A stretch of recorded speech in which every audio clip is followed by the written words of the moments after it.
এ যেন প্রকৃতির বুকে বিছিয়ে রাখা এক বিশাল আয়না। দূর থেকে দেখলে মনে হবে আকাশটা যেন নেমে এসেছে পানির ওপর। মেঘ, পাহাড় আর নীল আকাশ সবকিছু এতটাই নিখুঁতভাবে প্রতিফলিত হচ্ছে যে বাস্তব আর প্রতিবিম্বের পার্থক্য করাই কঠিন।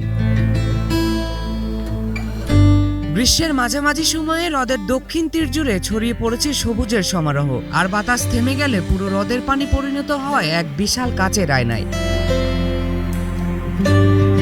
চীনের ইউনান প্রদেশের দিয়ানচি হ্রদ এখন মুগ্ধ করেছে প্রকৃতি প্রেমীদের। দিয়ানচি হ্রদ শুধু সৌন্দর্যের জন্য নয়, পরিবেশ সংরক্ষণের সফল উদাহরণ হিসেবেও পরিচিত। প্রায় 33,000 হেক্টর আয়তনের এই হ্রদ ইউনান প্রদেশের সবচেয়ে বড় মিঠা পানির হ্রদ। দিয়ানচি লেক প্রশাসন ব্যুরোর তথ্য অনুযায়ী টানা 8 বছর ধরে এই হ্রদের পানির মান উচ্চ পর্যায়ে বজায় রয়েছে। যেখানে একসময় দূষণের কারণে এই হ্রদ নিয়ে উদ্বেগ ছিল, সেখানে আজ স্বচ্ছ পানি আর মনোমুগ্ধকর প্রকৃতি নতুন করে ফিরিয়ে এনেছে দিয়ানচির প্রাণ।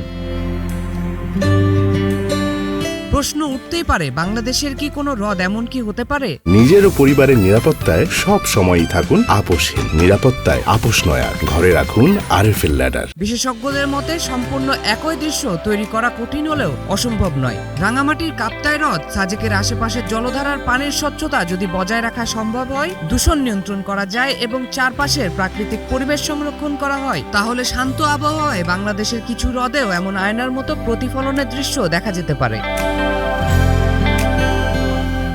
জুবাইর ইনাম, নিউজ 24।